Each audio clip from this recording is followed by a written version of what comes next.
शरणागति कृपा निध दयाल।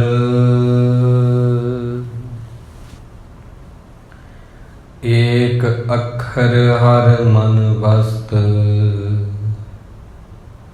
नानक होत निहाल। एक अखर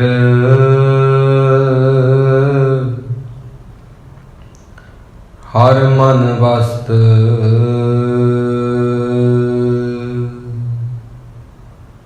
नानक होत निहाल।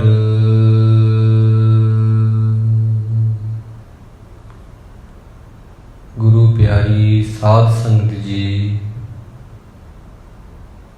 धन धन साहिब श्री गुरु ग्रंथ साहिब जी महाराज ने किरपा की है। तिन्हां दे चरणां विच सज के गुरबाणी विचारां नूं सरवण करन दा कीमती समा सानू सतगुरां ने बख्शिया है। गुरबाणी दे विचार नूं आरंभ करिए।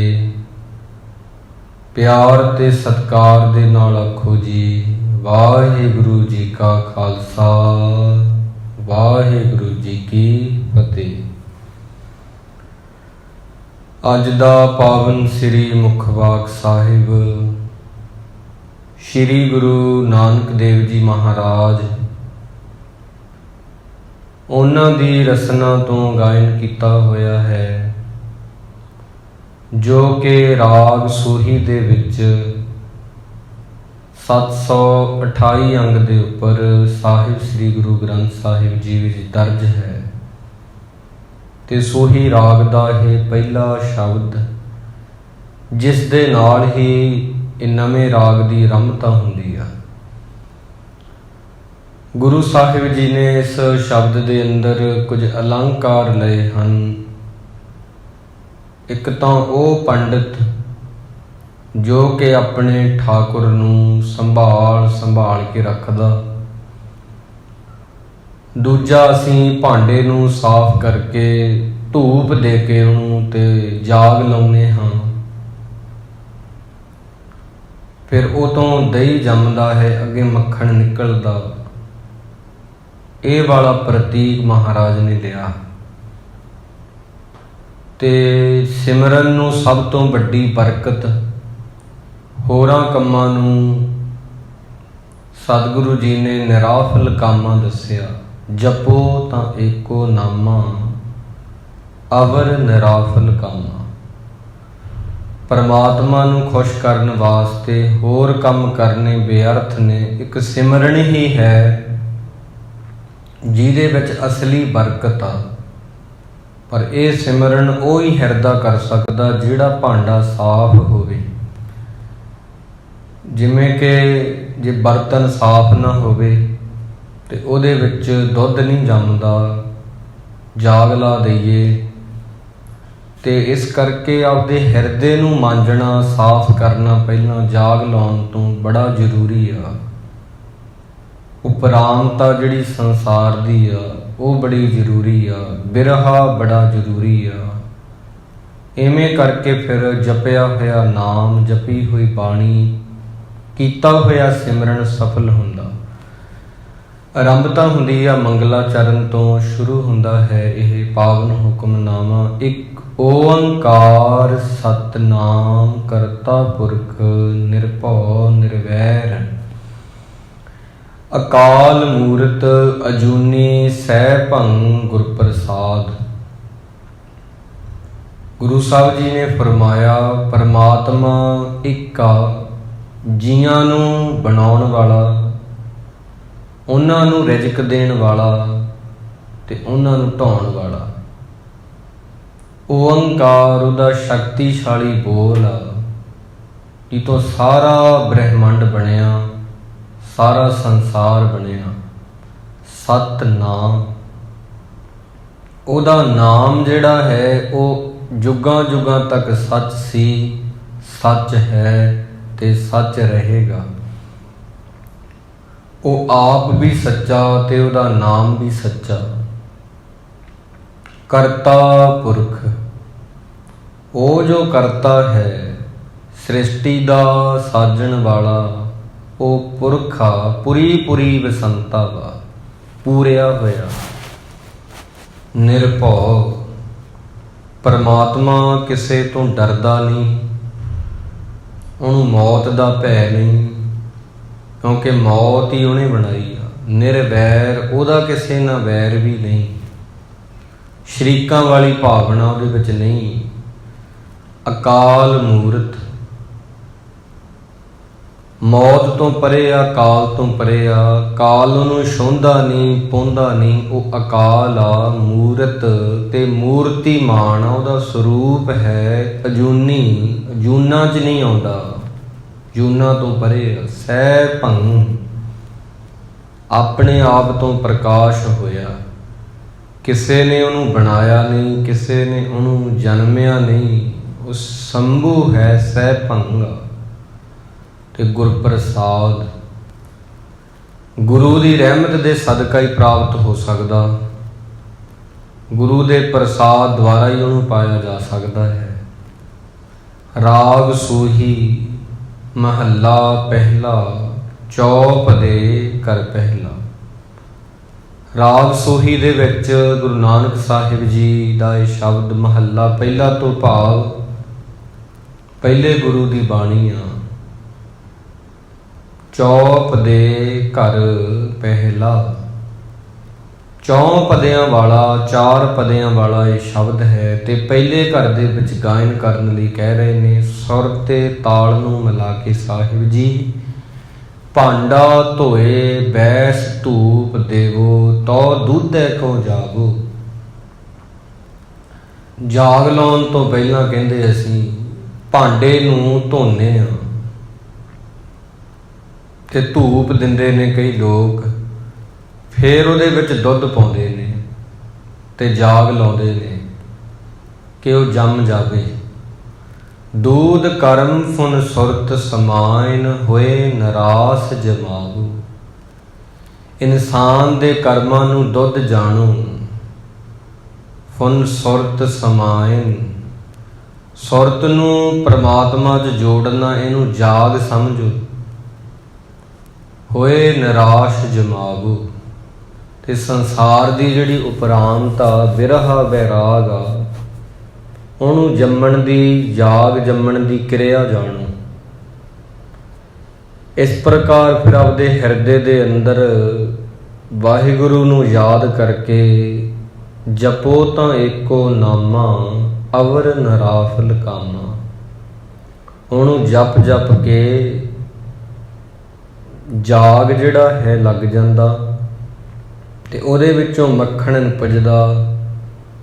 ਗੁਰੂ ਮਹਾਰਾਜ ਆਪਦੇ ਹਿਰਦੇ ਰੂਪੀ ਭਾਂਡੇ ਦੀ ਗੱਲ ਕਰਦੇ ਨੇ ਕਿ ਜੇ ਸਾਫ਼ ਨਾ ਹੋਵੇ ਫਿਰ ਜਾਗ ਬਿਨਾ ਵੀ ਦੁੱਧ ਜੰਮਦਾ ਨਹੀਂ, ਭਾਵੇਂ ਉਹ ਲਾਲ ਹੋ ਜਾਵੇ ਕੜ ਕੜ ਕੇ, ਜਾਗ ਬਿਨਾ ਨਹੀਂ ਜੰਮਦਾ।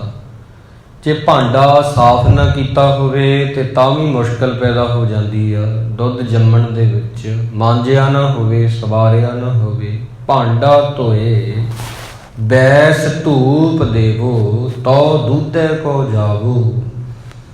ਬਰਤਨ ਦਾ ਸਾਫ਼ ਹੋਣਾ, ਦੁੱਧ ਦੇ ਜੰਮਣ ਲਈ ਤੇ ਜਾਗ ਦਾ ਹੋਣਾ ਬੜਾ ਜ਼ਰੂਰੀ ਆ। ਹਿਰਦੇ ਦਾ ਸਾਫ਼ ਹੋਣਾ, ਉਹਦੇ ਵਿੱਚ ਪਰਮਾਤਮਾ ਦਾ ਨਾਮ ਹੋਣਾ, ਸਿਮਰਨ ਹੋਣਾ, ਪਰਮਾਤਮਾ ਦੀ ਪ੍ਰਾਪਤੀ ਲਈ ਇਹ ਤਿੰਨੋਂ ਕਰਮ ਬੜੇ ਜ਼ਰੂਰੀ ਨੇ। ਜਪੋ ਤਾਂ ਏਕੋ ਨਾਮਾ, ਅਵਰ ਨਰਾਫਲ ਕਾਮਾ। ਇੱਕ ਪਰਮਾਤਮਾ ਦਾ ਨਾਮ ਹੀ ਸਿਮਰਨਾ ਚਾਹੀਦਾ। ਹੋਰ ਕਰਮ ਕਾਂਡ ਬੇਅਰਥ ਨੇ, ਉਹਨਾਂ ਦਾ ਕੋਈ ਫਾਇਦਾ ਨਹੀਂ। ਜਿਵੇਂ ਲੋਕ ਕਹਿੰਦੇ ਨੇ ਕਿ ਇਕੱਲਾ ਕੇਵਲ ਤਨ ਦਾ ਇਸ਼ਨਾਨ ਕਰ ਲਓ, ਤੀਰਥਾਂ ਤੇ ਹੋ ਆਓ, ਨਾਮ ਜਪਣ ਦੀ ਕੋਈ ਲੋੜ ਨਹੀਂ। ਇਹ ਵਾਲੇ ਕਰਮ ਕਾਂਡ ਬੇਅਰਥ ਨੇ। ਅਵਰ ਨਰਾਫਲ ਕਾਮਾ, ਜਪੋ ਤਾਂ ਏਕੋ ਨਾਮਾ। ਤੀਰਥ ਨਾਵਣ ਜਾਓ, ਤੀਰਥ ਨਾਮ ਹੈ। ਤੀਰਥ ਸ਼ਬਦ ਵਿਚਾਰ ਅੰਤਰ ਗਿਆਨ ਹੈ। ਗੁਰੂ ਦੇ ਸ਼ਬਦ ਦੀ ਵਿਚਾਰ ਨੂੰ ਸਮਝਣਾ, ਸਮਝ ਕੇ ਚੇਤੇ ਕਰਨਾ, ਇਹੀ ਸਭ ਤੋਂ ਵੱਡਾ ਤੀਰਥ ਆ, ਉਹਨੂੰ ਹਿਰਦੇ 'ਚ ਵਸਾਉਣਾ। ਇਹ ਮਨ ਈਟੀ ਹਾਥ ਕਰੋ ਫੁਨ ਨੇਤਰੋਂ ਨੀਂਦ ਨਾ ਆਵੇ। ਜਿਵੇਂ ਕਿ ਮੱਖਣ ਕੱਢਣ ਵਾਸਤੇ ਰੱਸੀ ਹੁੰਦੀ ਆ ਲਪੇਟੀ ਹੋਈ, ਪੁਰਾਤਨ ਸਮਿਆਂ ਦੇ ਅਨੁਸਾਰ ਮਹਾਰਾਜ ਦੱਸ ਰਹੇ ਨੇ। ਉਹ ਰੱਸੀਆਂ ਦੀਆਂ ਜਿਹੜੀਆਂ ਈਟੀਆਂ ਹੁੰਦੀਆਂ ਨੇ, ਸਿਖਰ ਫੜ ਕੇ ਰਿੜਕਿਆ ਜਾਂਦਾ ਹੈ ਮੱਖਣ ਨੂੰ।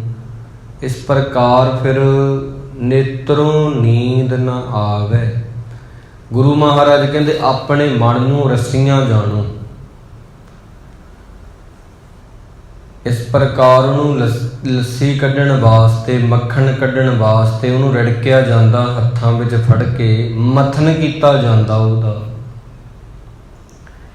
ਆਪਦੇ ਮਨ ਨੂੰ ਰਿੜਕੋ, ਇਹਨੂੰ ਕਾਬੂ ਕਰਕੇ। ਜਿਵੇਂ ਕਿ ਰੱਸੀਆਂ ਹੱਥਾਂ ਵਿੱਚ ਫੜ ਕੇ ਪੁਰਾਤਨ ਸਮਿਆਂ 'ਚ ਘਰ ਵਿੱਚ ਬੀਬੀਆਂ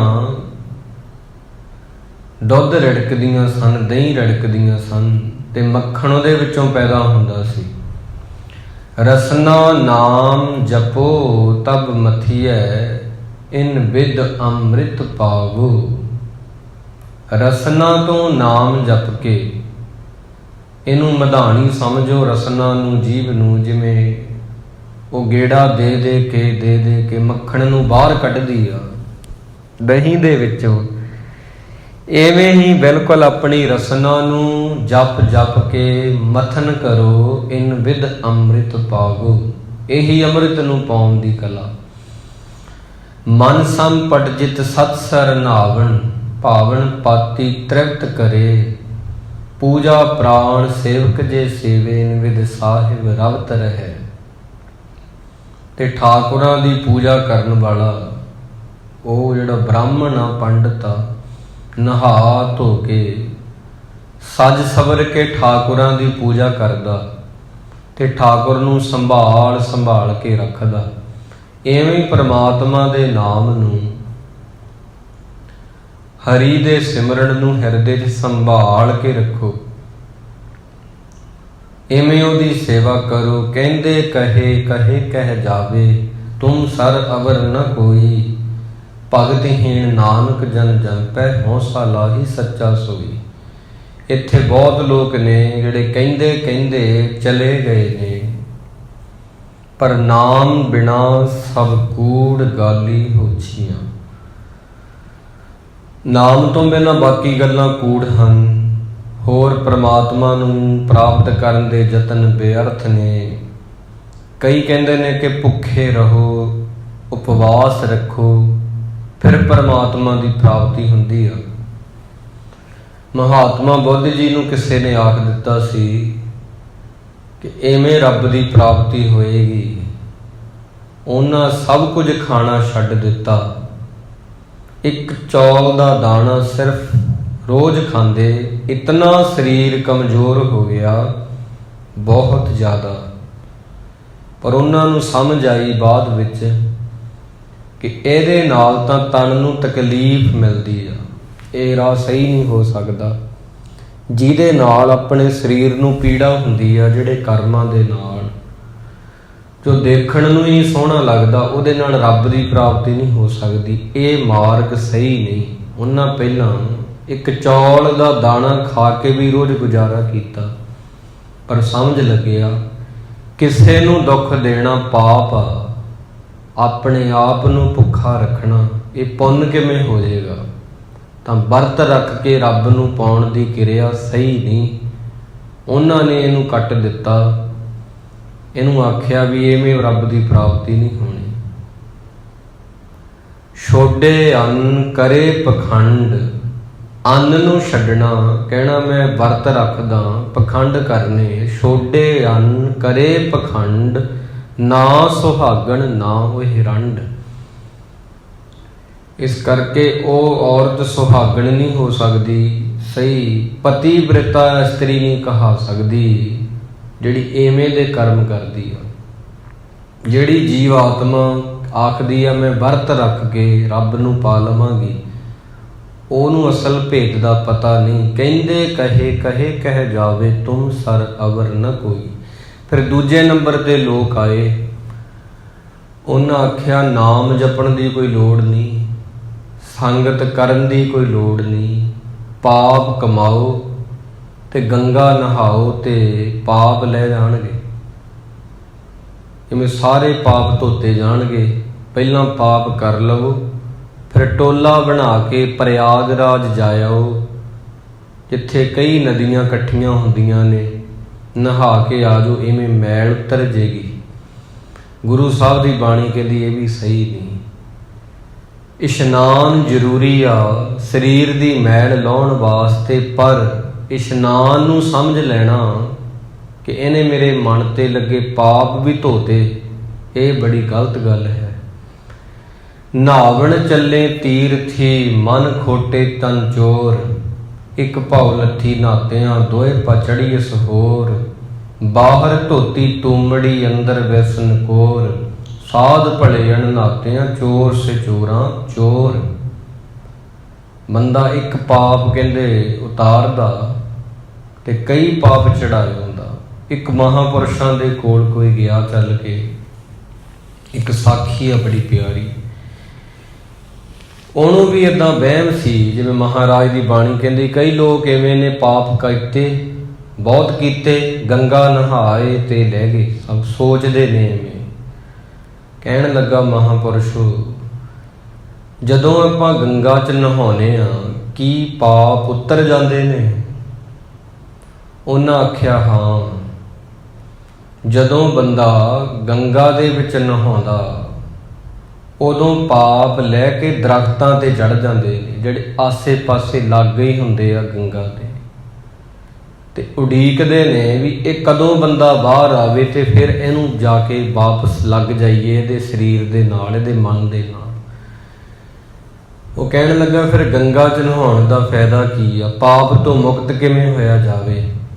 ਹੱਸ ਕੇ ਉਹਨਾਂ ਆਖਿਆ ਸੀ ਕਿ ਫਿਰ ਗੰਗਾ ਦੇ ਵਿੱਚ ਹੀ ਖੜਾ ਰਹੇ ਸਾਰੀ ਜ਼ਿੰਦਗੀ, ਤਾਂ ਫਿਰ ਤਾਂ ਲੱਥੇ ਰਹਿਣਗੇ ਪਾਪ, ਨਹੀਂ ਜਦੋਂ ਬਾਹਰ ਆਵੇਗਾ ਉਦੋਂ ਹੀ ਤੇਰੇ ਨਾਲ ਲੱਗ ਜਾਣਗੇ। ਕਹਿਣ ਦਾ ਭਾਵ ਇਹ ਆ ਕਿ ਇੱਕ ਭੁਲੇਖਾ ਹੈ ਬੰਦੇ ਦੇ ਅੰਦਰ। ਇਹ ਸੀ ਮਹਾਰਾਜ ਨੇ ਆਖਿਆ ਇਵੇਂ ਨਹੀਂ, ਤੀਰਥ ਨਹਾਵਣ ਜਾਓ, ਤੀਰਥ ਨਾਮ ਹੈ, ਤੀਰਥ ਸ਼ਬਦ ਵਿਚਾਰ ਅੰਤਰ ਗਿਆਨ ਹੈ। ਅਸਲੀ ਤੀਰਥ ਗੁਰੂ ਦਾ ਨਾਮ ਆ, ਗੁਰੂ ਦੀ ਸੰਗਤ ਆ। ਸੁਣਿਆ ਮੰਨਿਆ ਮਨ ਕੀਤਾ ਭਾਉ, ਅੰਤਰਗਤ ਤੀਰਥ ਮਿਲਣਾ। ਅਸਲੀ ਚੀਜ਼ ਗੁਰੂ ਨੂੰ ਸੁਣ ਕੇ ਮੰਨ ਕੇ ਹਿਰਦੇ 'ਚ ਵਸਾ ਕੇ, ਇਹ ਅਸਲੀ ਤੀਰਥ ਆ। ਇਵੇਂ ਬੰਦਾ ਆਪਦੇ ਮਨ ਨੂੰ ਨਹਾ ਲੈਂਦਾ। ਵੈਸੇ ਤੀਰਥਾਂ ਤੇ ਜਾਣਾ ਬਹੁਤ ਚੰਗੀ ਗੱਲ ਆ, ਪਰ ਸਰੋਵਰ 'ਚ ਇਸ਼ਨਾਨ ਕਰਕੇ ਕਹਿ ਦੇਣਾ ਕਿ ਹੁਣ ਮੈਂ ਮੁਕਤ ਹੋ ਗਿਆ, ਨਹੀਂ। ਇਹਦੇ ਲਈ ਤਾਂ ਬਾਣੀ ਪੜ੍ਹਨੀ ਪਵੇਗੀ। ਜਪੋ ਤਾਂ ਏਕੋ ਨਾਮਾ, ਅਵਰ ਨਰਾਫਲ ਕਾਮਾ। ਸਰੀਰ ਦੀ ਸਫਾਈ ਬੜੀ ਜ਼ਰੂਰੀ ਆ, ਪਰ ਪਾਣੀ ਨਾਲ ਨਹਾ ਕੇ ਕਹਿ ਦੇਣਾ ਮੈਂ ਮੁਕਤ ਹੋ ਗਿਆ, ਇਹਨੂੰ ਮਹਾਰਾਜ ਦੀ ਬਾਣੀ ਕਹਿੰਦੀ ਨਹੀਂ। ਬਹੁਤ ਲੋਕ ਨੇ ਜਿਹੜੇ ਜਾਂਦੇ ਨੇ, ਇੱਕ ਥੋੜ੍ਹੀ ਆ। ਜਿਹੇ ਮਾਰਗ ਪੰਡਤ ਗਏ ਪਾਛੈ ਪਰੀ ਵਹੀਰ, ਇੱਕ ਅਵਕਟ ਘਾਟੀ ਰਾਮ ਕੀ ਤੇ ਚੜ ਰਹੋ ਕਬੀਰ। ਇੱਦਾਂ ਦੇ ਕਰਮਕਾਂਡ ਹੁੰਦੇ ਰਹੇ, ਹੋ ਰਹੇ ਨੇ। ਫਿਰ ਲੋਕਾਂ ਨੇ ਨਵੇਂ-ਨਵੇਂ ਤਰੀਕੇ ਅਪਣਾਏ, ਆਪਦੇ ਆਪ ਨੂੰ ਭੁੱਖਾ ਰੱਖਿਆ, ਸਜ਼ਾ ਦਿੱਤੀ ਆਪਣੇ ਆਪ ਨੂੰ। ਤੇ ਕਿਸੇ ਨੇ ਕਿੱਦਾਂ ਦੇ ਕਰਮ ਕੀਤੇ, ਕਿਸੇ ਨੇ ਕਿਵੇਂ ਦੇ ਪਖੰਡ ਚਲਾਏ, ਪਰ ਉਹ ਕਰਮ ਕਾਂਡ ਤਾਂ ਬਣ ਕੇ ਰਹਿ ਗਏ, ਪਰ ਪਰਮਾਤਮਾ ਦੀ ਪ੍ਰਾਪਤੀ ਉਹਨਾਂ ਨੂੰ ਹੋ ਨਾ ਪਾਈ। ਜਪੋ ਤਾਂ ਏਕੋ ਨਾਮਾ, ਅਵਰ ਨਰਾਫਲ ਕਾਮਾ। ਕਹਿੰਦੇ ਕਹੇ ਕਹੇ ਕਹਿ ਜਾਵੇ, ਤੁਮ ਸਾਰੇ ਅਵਰ ਨ ਕੋਈ। ਭਗਤਹੀਣ ਨਾਨਕ ਜਨ ਜੰਪੈ, ਹਉਸਾ ਲਾਹੀ ਸੱਚਾ ਸੋਈ। ਰੱਬ ਦਾ ਰਾਹ ਦੱਸਦੇ ਦੱਸਦੇ ਜਿਨ੍ਹਾਂ ਨੂੰ ਆਪ ਨਹੀਂ ਪਤਾ ਉਹ ਚਲੇ ਗਏ, ਇੱਥੋਂ ਕੂਚ ਕਰ ਗਏ। ਪਰ ਅਸਲੀ ਚੀਜ਼ ਵਾਹਿਗੁਰੂ ਜੀ ਤੁਹਾਡਾ ਨਾਮ ਆ, ਤੁਹਾਡੀ ਸੰਗਤ ਆ, ਤੁਹਾਡੀ ਸ਼ਰਨ ਆ, ਤੁਹਾਡਾ ਅੰਦਰ ਇਹ ਬਿਰਹਾ ਹੋਣਾ, ਵਿਰਾਗ ਹੋਣਾ, ਇਹ ਬੜਾ ਜ਼ਰੂਰੀ ਆ। ਭਾਂਡਾ ਧੋਏ ਬੈਸ ਧੂਪ ਦੇਵੋ, ਤੋ ਦੁੱਧੇ ਕੋ ਜਾਗੋ। ਜਿਵੇਂ ਆਪਾਂ ਜਾਗ ਲਾਉਣ ਤੋਂ ਪਹਿਲਾਂ ਭਾਂਡੇ ਨੂੰ ਮਾਂਜਦੇ ਹਾਂ, ਸਾਫ਼ ਕਰਦੇ ਹਾਂ, ਫਿਰ ਉਹਦੇ ਵਿੱਚ ਦੁੱਧ ਪਾਉਂਦੇ ਹਾਂ, ਫਿਰ ਜਾਗ ਲਾਉਂਦੇ ਹਾਂ, ਇਵੇਂ ਬਿਲਕੁਲ ਆਪਦੇ ਹਿਰਦੇ ਰੂਪੀ ਭਾਂਡੇ ਨੂੰ ਪਹਿਲਾਂ ਸਾਫ਼ ਕਰੋ। ਉਹ ਬਰਤਨ ਸਾਫ਼ ਹੋਣਾ ਜ਼ਰੂਰੀ ਆ। ਫਿਰ ਉਹਦੇ ਵਿੱਚ ਦੂਧ ਕਰਮ, ਆਪਦੇ ਕਰਮਾਂ ਦਾ ਦੁੱਧ ਪਾਵੋ।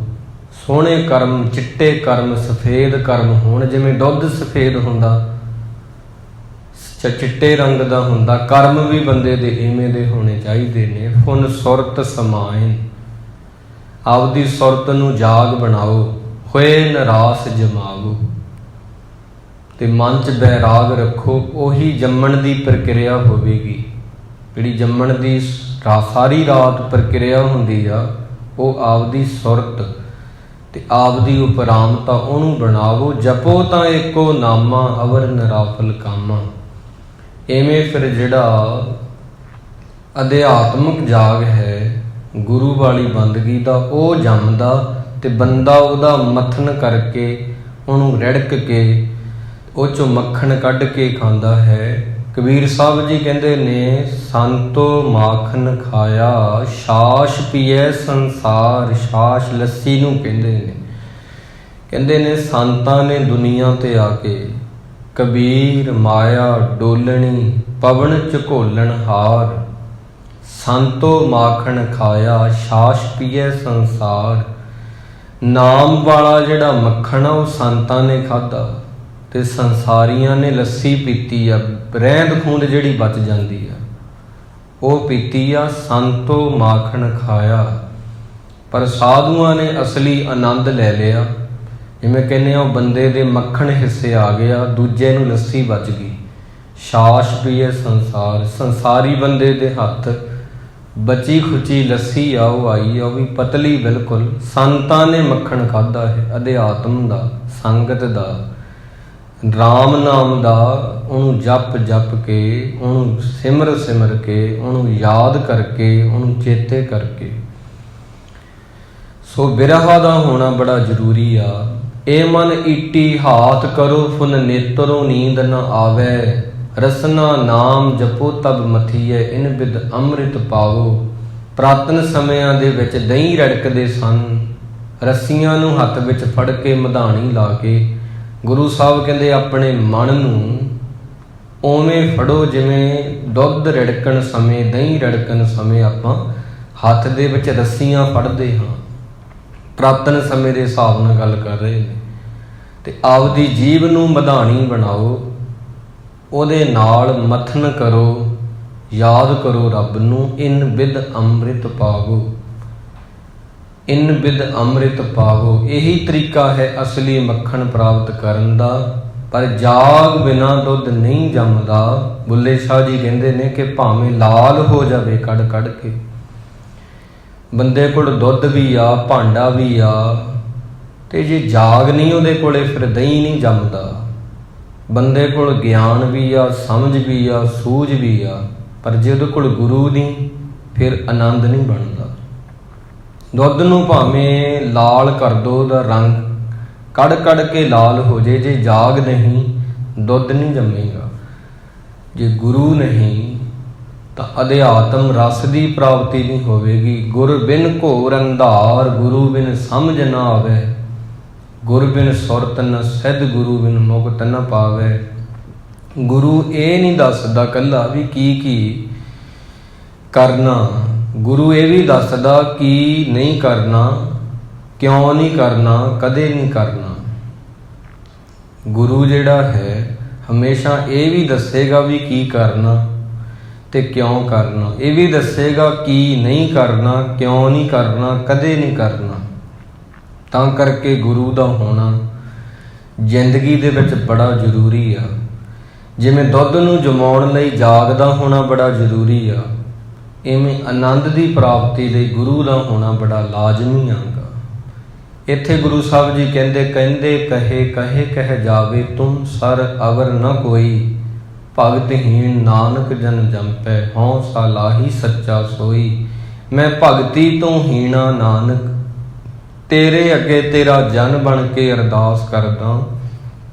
ਗੁਰੂ ਸਾਹਿਬ ਕਹਿੰਦੇ ਮੈਨੂੰ ਆਪਣੀ ਸਿਫਤ ਸਲਾਹ ਦੇ, ਆਪਣੀ ਬੰਦਗੀ ਦੇ। ਸੇਖ ਫਰੀਦੈ ਖੈਰ ਦੀਜੈ ਬੰਦਗੀ, ਤੇਰੀ ਪੰਨੇ ਖੁਦਾਏ ਤੂੰ ਬਖਸ਼ੰਦਗੀ।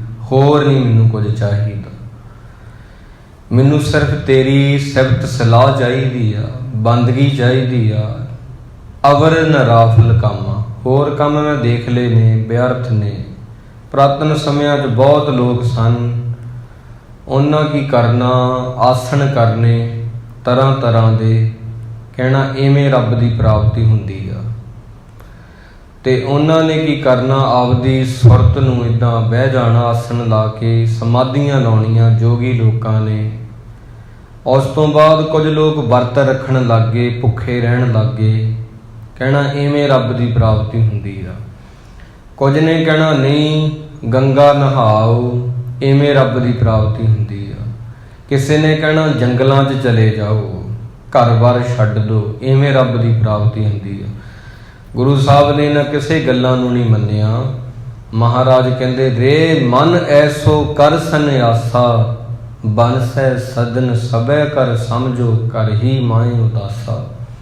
ਬੰਦਿਆ ਤੈਨੂੰ ਘਰ ਛੱਡ ਕੇ ਜਾਣ ਦੀ ਲੋੜ ਨਹੀਂ, ਤੂੰ ਸੰਨਿਆਸ ਘਰੇ ਹੀ ਲੈ ਲਾ, ਘਰ ਵਿੱਚ ਰਹਿੰਦੇ ਹੀ ਲੈ ਲਾ। ਘਰੇ ਰਹਿ ਕੇ ਸੰਨਿਆਸੀ ਹੋ ਜਾ, ਘਰੇ ਰਹਿ ਕੇ ਹੀ ਰੱਬ ਨੂੰ ਪਾ ਸਕਦਾ। ਪਰਿਵਾਰ 'ਚ ਪਰਿਵਾਰ ਨੂੰ ਪਾਲਦੇ ਆ, ਪਰ ਆਪਦੇ ਮਨ ਨੂੰ ਉਪਰਾਮ ਰੱਖੀ।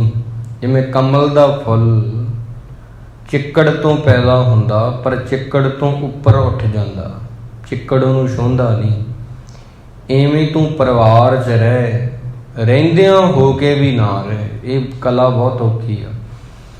ਜਿਵੇਂ ਇੱਕ ਮੁਰਗਾਬੀ ਹੁੰਦੀ ਆ, ਜੈਸੇ ਜਲ ਮੈਂ ਕਮਲ ਨਰਾਲਮ, ਮੁਰਗਾਈ ਨੇ ਸਾਣੈ। ਜਿਵੇਂ ਮੁਰਗਾਬੀ ਹੁੰਦੀ ਆ, ਬੱਤਖ ਹੁੰਦੀ ਆ, ਪਾਣੀ 'ਚ ਰਹਿੰਦੀ ਆ, ਪਾਣੀ ਛੱਡਦੀ ਥੋੜ੍ਹੀ ਆ, ਪਰ ਖੰਭ ਨਹੀਂ ਭਿੱਜਣ ਦਿੰਦੀ। ਇਵੇਂ ਤੂੰ ਪਰਿਵਾਰ 'ਚ ਰਹਿ ਕੇ ਉਪਰਾਮ ਰਹਿ, ਨੀਵਾਂ ਹੋ ਕੇ ਰਹਿ।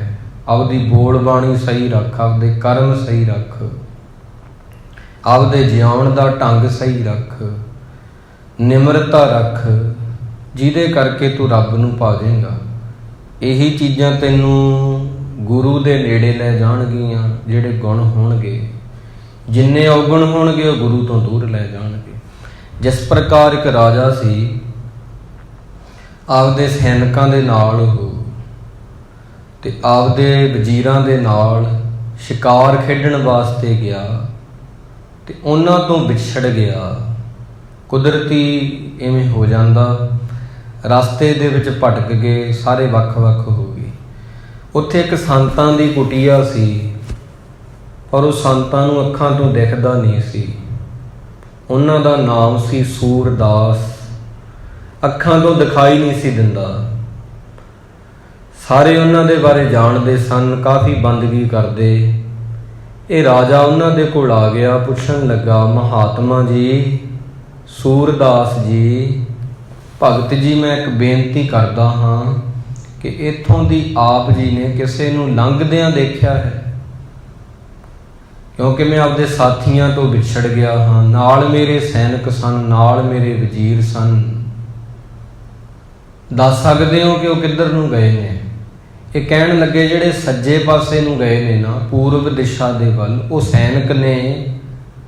ਜਿਹੜੇ ਉਸ ਤੋਂ ਉਲਟ ਦਿਸ਼ਾ ਵੱਲ, ਪੱਛਮ ਵੱਲ ਗਏ ਨੇ, ਲੰਘੇ ਨੇ, ਉਹ ਤੇਰੇ ਵਜ਼ੀਰ ਨੇ ਤੇ ਤੂੰ ਰਾਜਾ ਹੈ। ਉਹਨਾਂ ਨੂੰ ਤਾਂ ਹੁਣ ਦਿਖਾਈ ਨਹੀਂ ਸੀ ਦਿੰਦਾ। ਉਹਨਾਂ ਨੇ ਕਿਹੜਾ ਮੁਕਟ ਦੇਖਿਆ ਇਹਨਾਂ ਦਾ, ਰਾਜੇ ਦਾ? ਗਲ 'ਚ ਪਹਿਨੀਆਂ ਮਾਲਾਂ ਦੇਖੀਆਂ, ਬੋਲੀ ਤੋਂ ਹੀ ਪਛਾਣ ਲਿਆ ਵੀ ਰਾਜਾ ਹੈ। ਉਸ ਵਕਤ ਤਾਂ ਰਾਜੇ ਨੂੰ ਇਉਂ ਸੀ ਮੈਂ ਆਪਣੇ ਵਜ਼ੀਰਾਂ ਨੂੰ ਲੱਭਾਂ, ਤੇ ਜਦੋਂ ਜਿਹੜੇ ਪਾਸੇ ਸੰਤਾਂ ਨੇ ਦੱਸਿਆ ਗਿਆ, ਉੱਧਰ ਹੀ ਉਹਨੂੰ ਪਾਇਆ। ਸੱਜੇ ਦੱਸਿਆ ਸੀ ਕਿ ਸੈਨਿਕ ਹੋਣਗੇ, ਸੈਨਿਕ ਪਾਏ, ਸੈਨਿਕ ਮਿਲ ਗਏ। ਖੱਬੇ ਗਏ, ਵਜ਼ੀਰ ਦੱਸਿਆ ਸੀ, ਵਜ਼ੀਰ ਮਿਲ ਗਏ।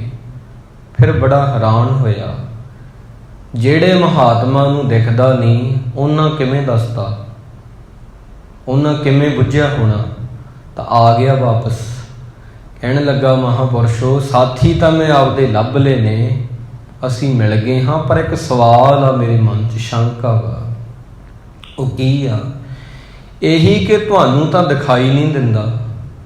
ਤੁਸੀਂ ਕਿਵੇਂ ਬੁੱਝ ਲਿਆ ਕਿ ਮੈਂ ਰਾਜਾ ਤੇ ਖੱਬੇ ਪਾਸੇ ਵਜ਼ੀਰ ਗਏ ਆ ਤੇ ਸੱਜੇ ਪਾਸੇ ਜਿਹੜੇ ਆਏ ਨੇ ਗਏ ਨੇ ਉਹ ਸੈਨਿਕ ਨੇ, ਉਹ ਪਾਂਧੇ ਨੇ। ਉਹ ਹੱਸ ਪਏ, ਕਹਿੰਦੇ ਬੰਦੇ ਦੀ ਪਛਾਣ ਉਹਦੀ ਬੋਲੀ ਤੋਂ ਆਉਂਦੀ ਆ।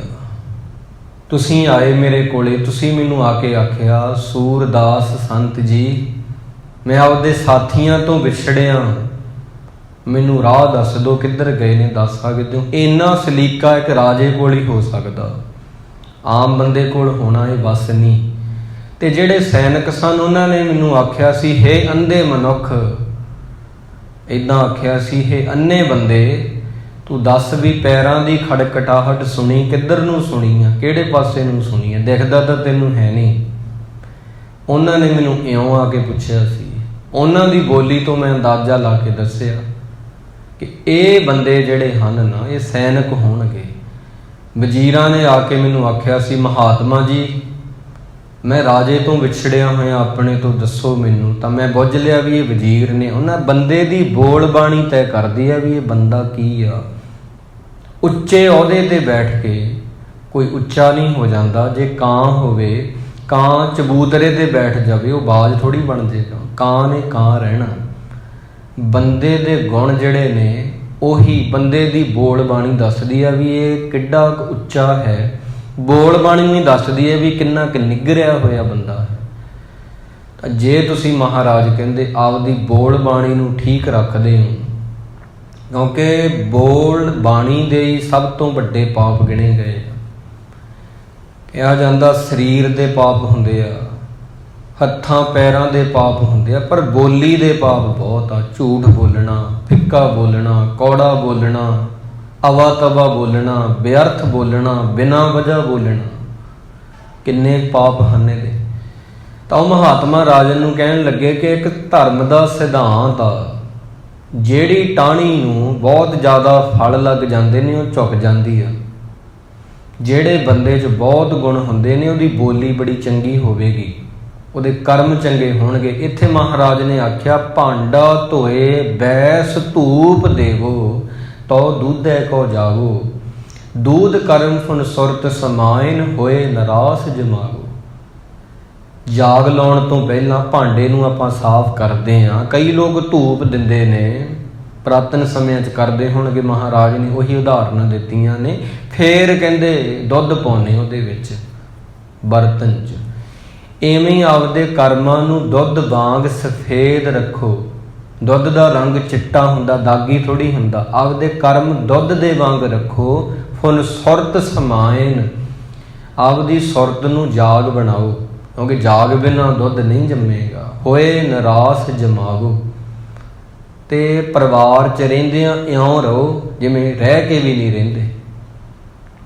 ਕਿਸੇ ਚੀਜ਼ ਦੀ ਬਾਹਲੀ ਖੁਸ਼ੀ ਨਾ ਕਰੋ, ਕਿਉਂਕਿ ਉਹ ਵਿਛੜੇਗੀ, ਇਹ ਨਿਯਮ ਆ।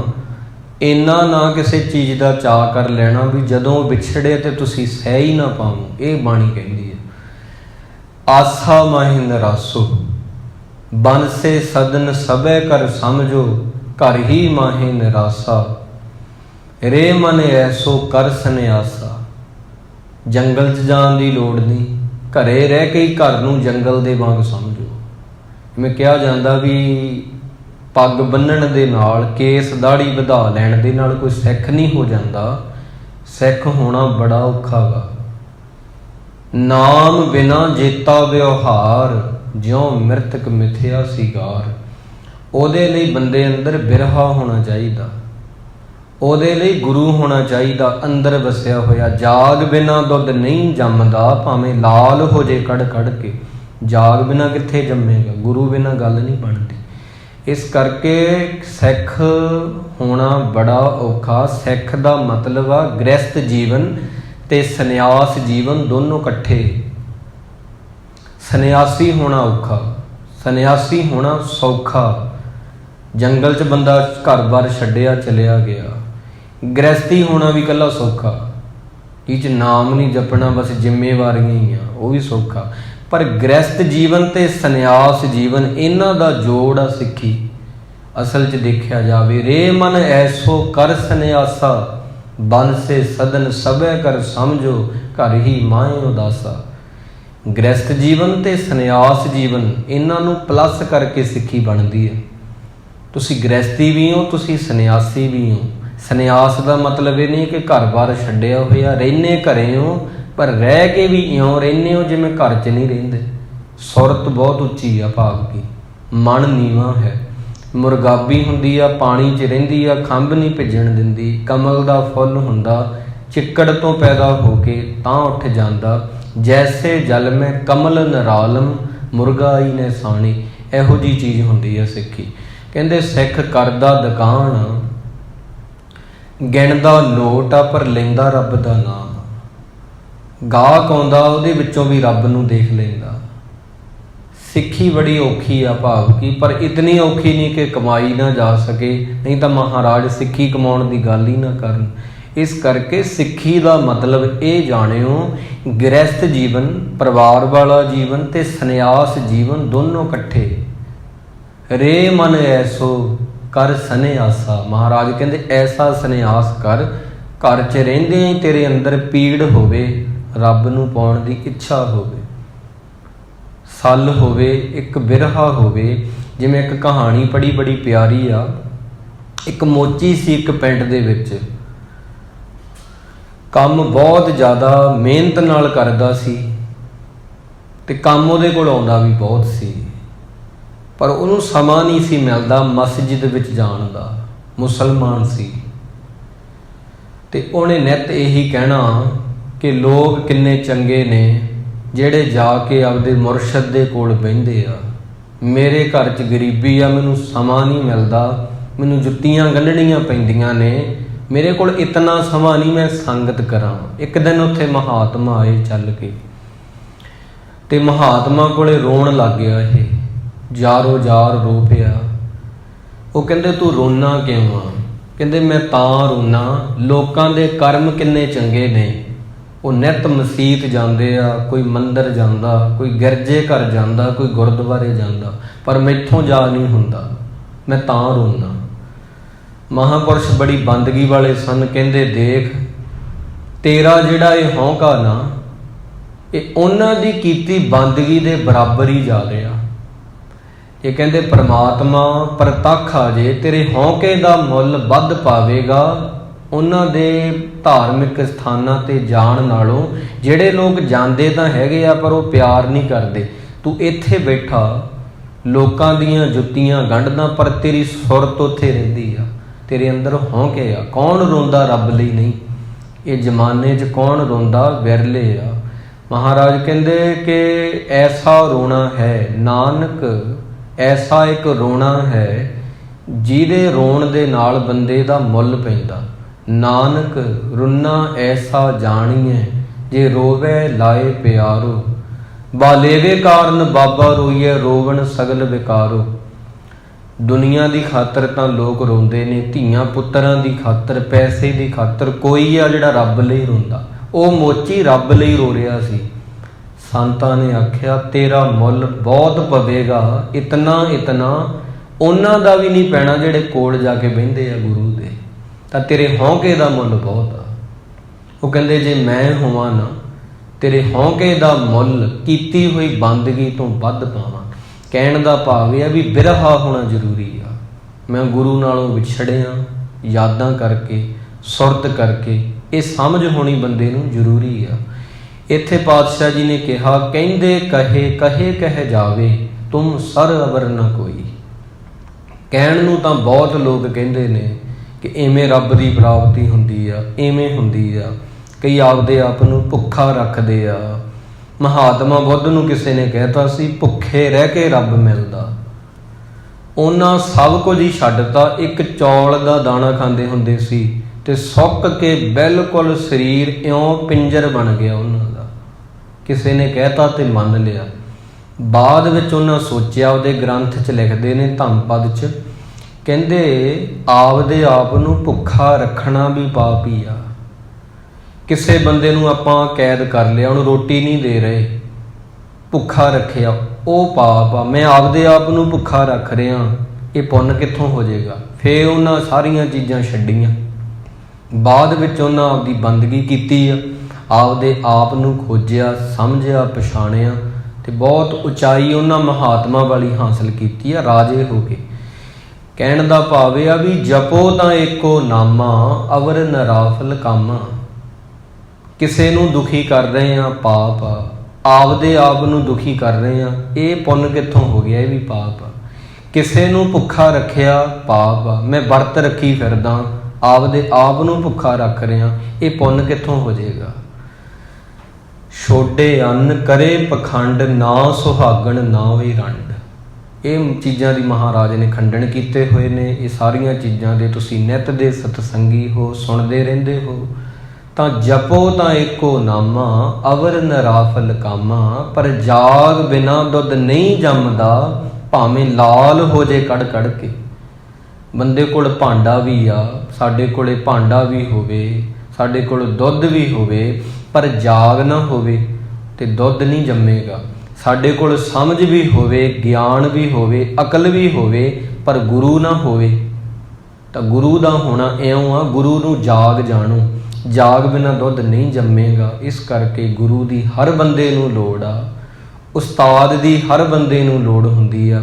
ਗੁਰੂ ਸਾਡੇ ਉਹ ਉਸਤਾਦ ਨੇ ਜਿਹੜੇ ਬਿਨਾਂ ਪੈਸੇ ਲਏ ਤੋਂ, ਬਿਨਾਂ ਕੁਝ ਫੀਸ ਲਏ ਤੋਂ ਗੁਰੂ ਮਹਾਰਾਜ ਸਾਨੂੰ ਸਿੱਖਿਆ ਦਿੰਦੇ ਨੇ, ਸਾਨੂੰ ਪਿਆਰ ਬਖਸ਼ਦੇ ਨੇ, ਸਾਡੀਆਂ ਅਰਦਾਸਾਂ ਪੂਰੀਆਂ ਕਰਦੇ ਨੇ, ਸਾਨੂੰ ਦਾਤਾਂ ਦਿੰਦੇ ਨੇ, ਧੀਆਂ ਪੁੱਤਰਾਂ। ਦੂਧ ਪੂਤ ਕੇ ਦੇਵਈਆ, ਰੋਗ ਸੋਗ ਕੇ ਮਟਈਆ, ਕਿਦੋਂ ਮਾਨੀ ਮਹਾਮਾਨ ਹੋ। ਦੁੱਧ ਦੀਆਂ ਦਾਤਾਂ, ਧੀਆਂ ਦੀਆਂ ਦਾਤਾਂ, ਪੁੱਤਰਾਂ ਦੀਆਂ ਦਾਤਾਂ, ਇਹ ਐਸੇ ਦਾਨੀ ਹਨ ਜੋ ਦੇਂਦਾ ਦੇ ਲੈਂਦੇ ਥਕ ਪਾਏ, ਬਖਸ਼ਦੇ ਹਨ। ਇੰਨੀਆਂ ਕੁ ਬੇਨਤੀਆਂ ਨੂੰ ਸਵੀਕਾਰ ਕਰੋ ਜੀ। ਗੁਰੂ ਮਹਾਰਾਜ ਦੀ ਜਿਹੜੀ ਸ਼ਾਨ ਹੈ ਨਾ, ਉਹ ਬਹੁਤ ਉੱਚੀ ਹੈ ਤੇ ਸੰਗਤ ਦੀ ਜਿਹੜੀ ਸ਼ਾਨ ਆ ਬਹੁਤ ਨਿਰਾਲੀ ਹੈ। ਬੋਲਦਿਆਂ ਇੱਕ ਨਹੀਂ, ਬਹੁਤ ਬਹੁਤ ਭੁੱਲਾਂ ਹੋ ਗਈਆਂ ਹਨ। ਗੁਰੂ ਦੀ ਸੰਗਤ ਤੇ ਸਤਿਗੁਰੂ ਜੀ ਸਾਨੂੰ ਬਖਸ਼ ਲੈਣ। ਸਾਡੇ ਹਿਰਦਿਆਂ ਵਿੱਚ ਗੁਰੂ ਦਾ ਪਿਆਰ ਜਾਗੇ। ਨਗਰ ਵਿੱਚ ਮਹਾਰਾਜ ਭਾਈਚਾਰੇ ਦੀ ਦਾਤ, ਏਕਤਾ ਥਵਾਕ, ਸੁੱਖ ਸ਼ਾਂਤੀ ਬਖਸ਼ਿਸ਼ ਕਰਨ। ਆਓ ਰਲ ਮਿਲ ਕੇ ਆਪਾਂ ਵਾਹਿਗੁਰੂ ਕਹੀਏ, ਸਦਾ ਸੁਖੀ ਰਹੀਏ। ਵਾਹਿਗੁਰੂ ਜਪੀਏ, ਕਦੇ ਵੀ ਨਾ ਅੱਕੀਏ। ਵਾਹਿਗੁਰੂ ਜਪੀਏ, ਕਦੇ ਵੀ ਨਾ ਥੱਕੀਏ। ਐਸੇ ਮਾਲਕ ਨੂੰ ਯਾਦ ਕਰੀਏ, ਆਪਦੀ ਜ਼ਿੰਦਗੀ ਨੂੰ ਸੋਹਣਾ ਬਣਾਉਣ ਦਾ ਯਤਨ ਕਰੀਏ।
ਗੁਰੂ